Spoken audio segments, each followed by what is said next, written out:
सोचिए, अगर एक सुबह उठें और न्यूज में देखें समुद्र अब उड़ने लगे हैं। थोड़ा पागलपन जैसा लगता है ना, लेकिन असल में जलवायु परिवर्तन, क्लाइमेट चेंज हमारे समुद्रों को इतना बदल रहा है कि ऐसा मजाक भी कल को हकीकत जैसा लगे। आज हम इसी रहस्यमयी सवाल का जवाब ढूंढेंगे। क्या सच में समुद्र उड़ सकते हैं, और अगर हाँ तो हमारे लिए इसका मतलब क्या होगा। चलिए डूबते हैं इस सफर में, मतलब फ्लोट करते हैं। जलवायु परिवर्तन का सबसे बड़ा असर समुद्र पर पड़ रहा है। बढ़ते तापमान से बर्फ की चट्टानें पिघल रही हैं और समुद्र का स्तर बढ़ रहा है। लेकिन उड़ते समुद्र वाली बात, असल में इसका मतलब है वाष्प, इवेपोरेशन। जब पानी गर्म होता है तो वो उड़कर बादल बन जाता है। तो एक तरह से समुद्र रोज उड़ता है। फर्क बस इतना है कि वो आसमान में पानी के वाष्प बनकर जाता है, जहाज की तरह नहीं। जब जब समुद्र गर्म होता है वो और गुस्सैल हो जाता है। तूफान, चक्रवात, सुनामी, ये सब उसी का गुस्सा है। वैज्ञानिक कहते हैं कि आने वाले सालों में अगर क्लाइमेट चेंज पर कंट्रोल नहीं हुआ तो ये गुस्सा और बढ़ेगा। मतलब समुद्र हमसे कह रहा है, भाई मुझे मत छेड़, वरना मैं उड़कर तेरे घर आ जाऊंगा। अब जरा साइंस की तरफ आते हैं। जब समुद्र गर्म होता है तो वाष्पीकरण बढ़ता है, यानी हवा में ज्यादा नमी जाती है, ज्यादा बारिश, ज्यादा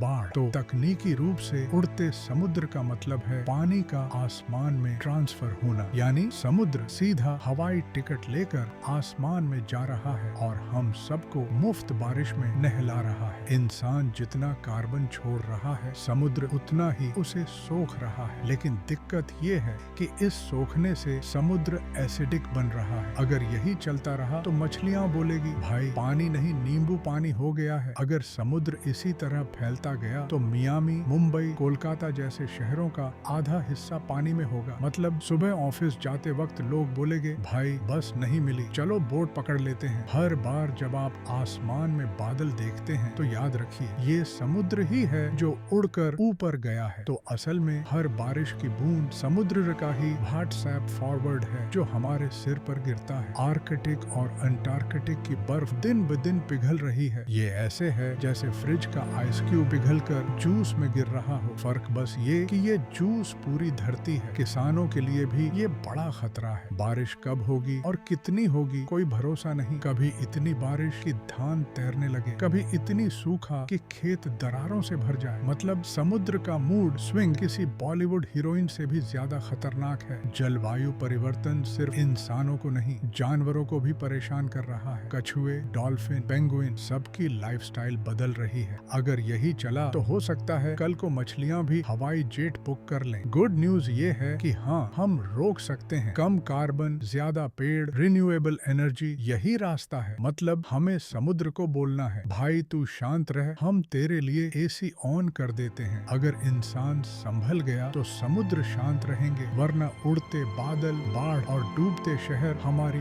पहचान बन जाएंगे। और सोचिए, 201 में बच्चा पूछे, पापा स्कूल जाने के लिए नाव लूं या पैराशूट? तो दोस्तों, क्या समुद्र सच में उड़ सकते हैं? जवाब है हाँ, लेकिन साइंस के तरीके से। ये उड़ान हमें बचा भी सकती है और डुबो भी सकती है। अब फैसला हमारे हाथ में है। अगर आपको ये सफर मजेदार और ज्ञानवर्धक लगा तो वीडियो को लाइक कीजिए, दोस्तों के साथ शेयर कीजिए और चैनल को सब्सक्राइब कर लीजिए, ताकि अगली बार भी हम साथ उड़ते रहें, लेकिन आसमान में, समुद्र में नहीं।